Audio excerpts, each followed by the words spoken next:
Hello friends and welcome to borders and beyond. Over the last 1 week आपने देखा होगा that Afghanistan और पाकिस्तान में बहुत डेडली क्लैशेस हो रहे हैं।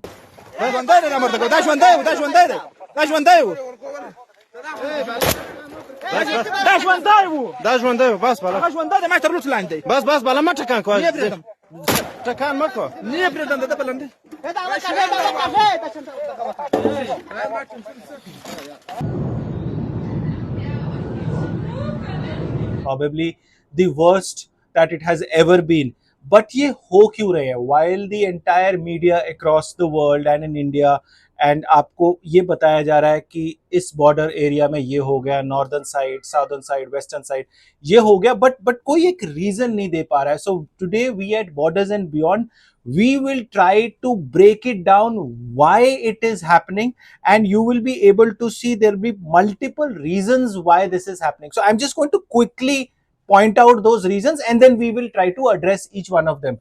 So the first reason is, what was America's involvement in Afghanistan during the Soviet invasion?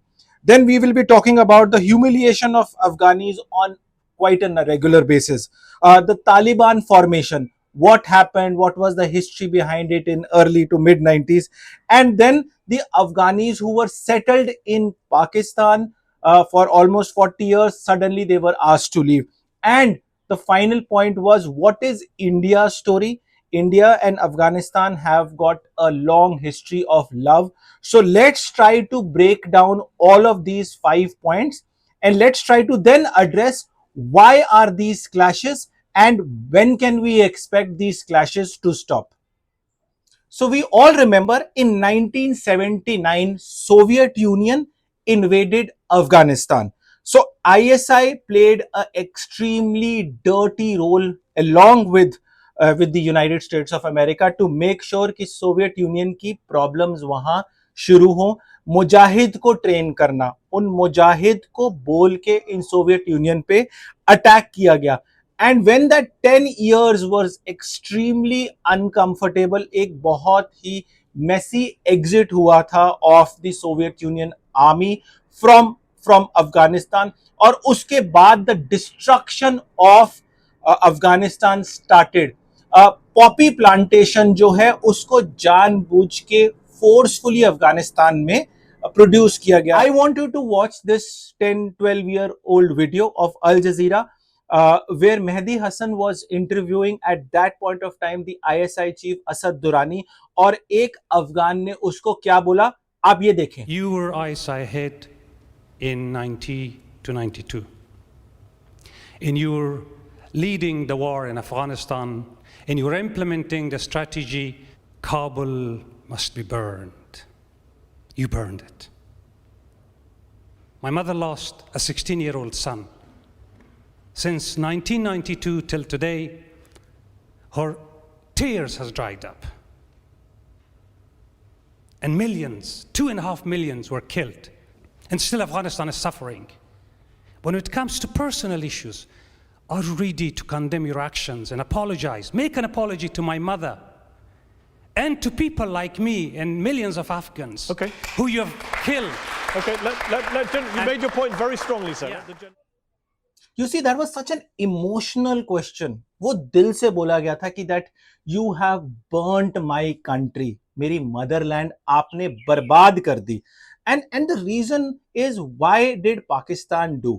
अगर आप पाकिस्तान की ज्योग्राफी देखेंगे from north to south, it has a long north to south corridor, but जो उसकी width है वो उसकी बहुत छोटी है. और पाकिस्तान के दिमाग में हमेशा रहा है कि whenever we will have a war with their eternal enemy which is us Indians, Pakistan की width उनकी सबसे बड़ी प्रॉब्लम है. So which is why having Afghanistan as a proxy fifth उनका प्रोविंस उनके लिए बहुत काम की चीज होगी, और उसी एम्बिशन की वजह से उन्होंने उस कंट्री को डिस्ट्रॉय कर दिया. आपको मालूम होगा, this is the now the time of 89, Soviet union has left, and तभी के आसपास कश्मीर में जेनोसाइड शुरू होता है. द कश्मीर जेनोसाइड जब होता है, वो जो 10 साल की मेजर प्रॉब्लम हुई थी, जो सारे फॉरेन टेररिस्ट थे वो पाकिस्तान के ही थ्रू अफगानिस्तान जो मुजाहिद है, जो कि अनफॉर्चुनेटली जानबूझ के इनको ट्रेन किया गया, इनमें वहां ड्रग प्रॉब्लम जानबूझ के डालेगी, वहां से वो यहां आते हैं। अब उससे हुआ क्या? उससे हुआ ये कि 50 लाख माइग्रेशन हुई of Afghanis from Afghanistan to Pakistan. Now the question is why Pakistan? Border Afghanistan का ईरान से भी मिलता है, ऊपर सेंट्रल एशियन कंट्री से भी मिलता है। The reason is culture. Again the great British divide and rule policy, Durand line खींची गई। ड्यूरेंट लाइन में पश्तो इस साइड पे भी है, पश्तो उस साइड पे भी है, बिना सोचे समझे वो बॉर्डर बनाया गया। उस बॉर्डर की वजह से जो कल्चर, जो देखो जाहिर सी बात है, लोग अपने ही लोगों के साथ मिलना चाहते हैं। Their food, their culture, their customs, their language, their religion, all these things play an extreme important part. So उन्हें लगा अगर हम ईरान जाएंगे, वहां वो फारसी हैं, डिफरेंट लैंग्वेज है, डिफरेंट कल्चर है, डिफरेंट कस्टम्स है, इससे अच्छा है पाकिस्तान जाओ, बगल में है, एंड हमारा वो कल्चर भी मैच करता है। So 50 lakh people migrated from their motherland. क्यों? क्योंकि पाकिस्तान ने उनके कंट्री को डिस्ट्रॉय कर दिया था, बर्बाद कर दिया था, in order to play the great game of America, कि अमेरिका और यूएसएसआर की लड़ाई को के बीच में पाकिस्तान और पाकिस्तान के करप्ट जनरल्स ने बहुत पैसे बनाए। और हर जगह पाकिस्तान की मीडिया हो गई, पाकिस्तान के जो लोग हैं वो हर जगह ये बोलते रहते हैं कि हमने इनको खिलाया, हमने इनको 20 साल खिलाया। नोइंग पाकिस्तानीज, इन्होंने 1 रुपया भी अपनी जेब से नहीं खर्चा। And now I am going to read out some numbers to you. Read these numbers. World Bank से strengthening institution for refugee administration, SIRA इसे कहते हैं, US 50 million. Khyber Pakhtunkhwa human capital investment project 200 million. Balochistan human capital investment project 36 million. Balochistan livelihood and entrepreneurship project 50 million. European Commission announced 161 million euros. Japan $3 million to United Nations fund. ये सारा पैसा जो पाकिस्तान में पहुंचा in order to support Afghan refugees, जिनको उन्होंने ही उनके घर को जला के, खत्म करके, उनकी इकोनॉमी बर्बाद करके, यूथ को अननेसेसरी ड्रग कल्चर में डाल के जब यहां माइग्रेट किया, उन्हीं के नाम पे उन्होंने, पाकिस्तान ने चंदा उठाया, भीख मांगी from all these world bank. 90% पैसा गया पाकिस्तान के करप्ट जनरल्स को। कैसा लगेगा एक आदमी को कि पहले उनको उन्हीं के घर से निकाला गया, फेंका गया, दूसरे कंट्री में जाते हैं, वहां उन्हें ह्यूमिलिएट किया जाता है, उनके नाम पे पैसा पाकिस्तान उठाता था और वही पैसा का 90% पैसा वो अपनी जेब में डाल देता था और चिल्लड़ पिल्लड़ थोड़ा बहुत खिला पिला दिया और उनको एहसान भी जता दिया कि हमने देखो आपको इतने साल खिलाया भी है। Now will talk about Taliban, the current regime in Afghanistan. Taliban was found in mid 90s by मुल्ला उमर। उसने वहां वो बनाया and they were only 3 countries that recognized Taliban. One of them was Saudi Arabia, the second was UAE and the third was Pakistan. Pakistan का simple reason, वहां उनका वो 5th province पड़ेगा, जो मैंने पहले बताया, इंडिया अटैक करे तो उनके पास एक डेप्थ हो, और दूसरी चीज जो फॉरेन टेररिस्ट भेजने हैं, क्योंकि पाकिस्तानी अगर टेररिस्ट पकड़े जाता है इंडिया में, जैसे कसाब पकड़ा गया, वो फिर हमारे को ह्यूमिलिएशन ना, फॉरेन टेररिस्ट होगा, अफगानी होगा, तो किसका नाम आएगा? अफगानिस्तान का नाम खराब होगा। सो उस टाइम पे व्हेन पाकिस्तान ने was one of the only country, the top 3 countries or the only 3 countries that had recognized Taliban regime, उनका जो ambassador था, his name is Abdul Salam Zaif. Pakistan broke all protocols, everything, Geneva Convention, क्योंकि जो diplomat होता है वो आपके country का मेहमान होता है।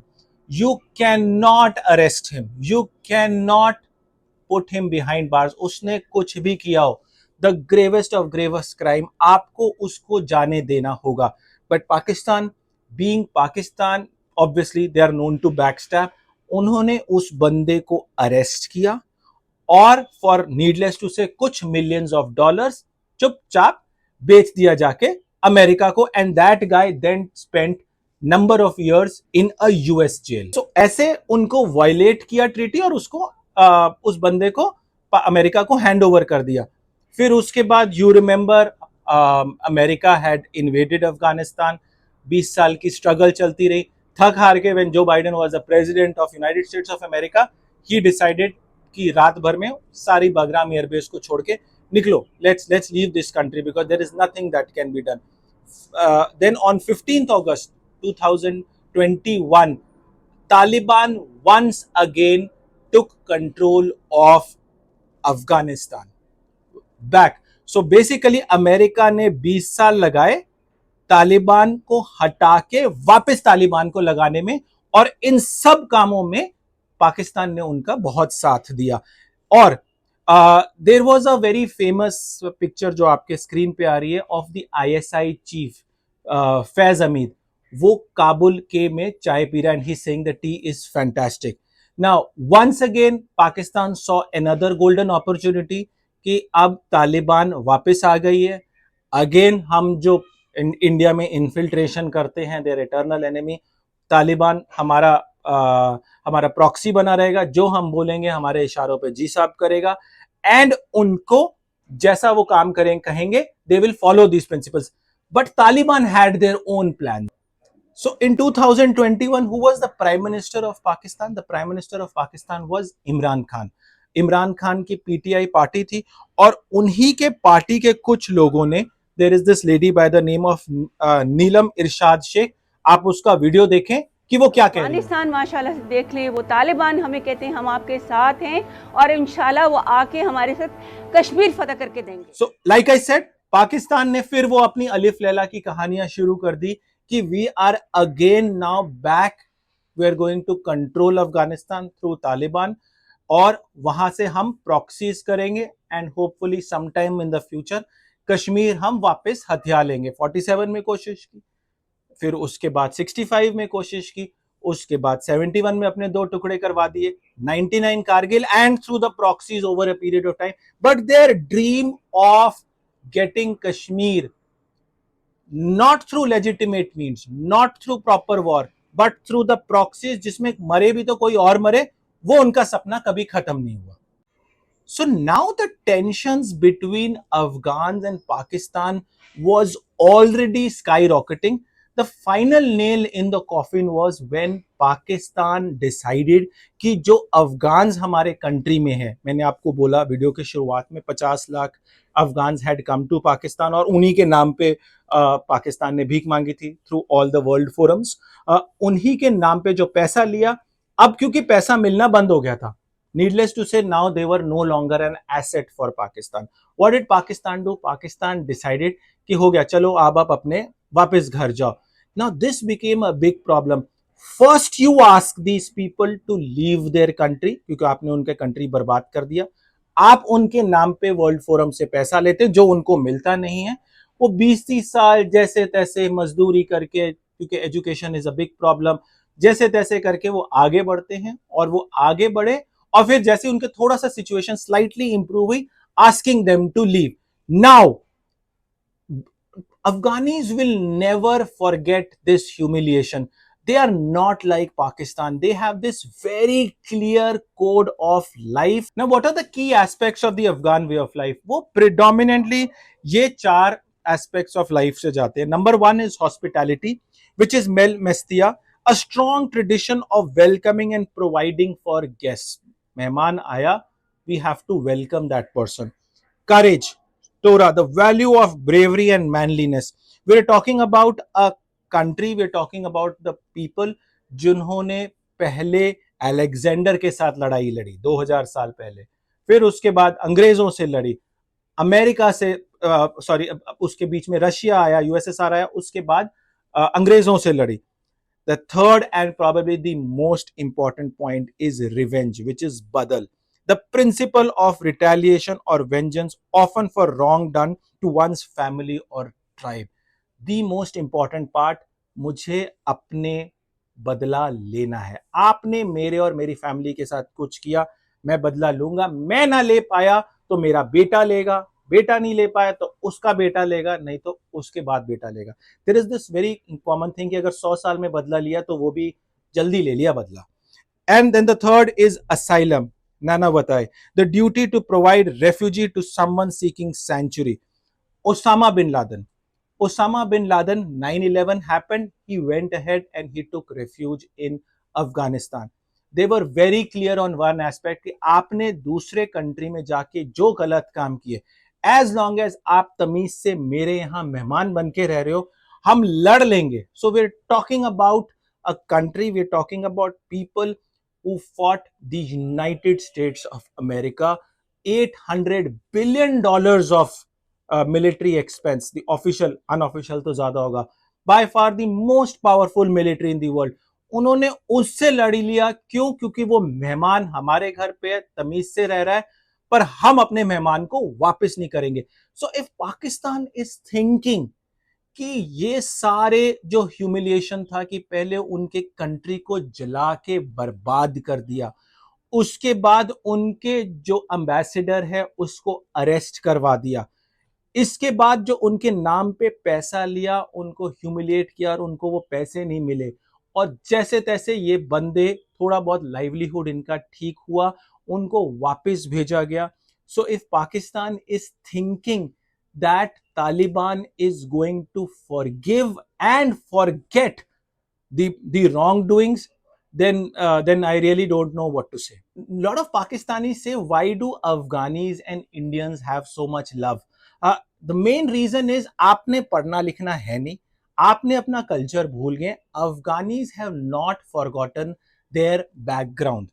अफगानिस्तान और इंडिया का 10,000 year old history and civilisation है.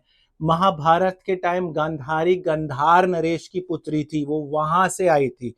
वी लॉट ऑफ पश्तों की किताबें अफगानिस्तान से ज्यादा इंडिया में आपको मिलती है. इंडिया ने लास्ट 20 साल में क्या क्या चीजें की हैं, let's talk about all these points.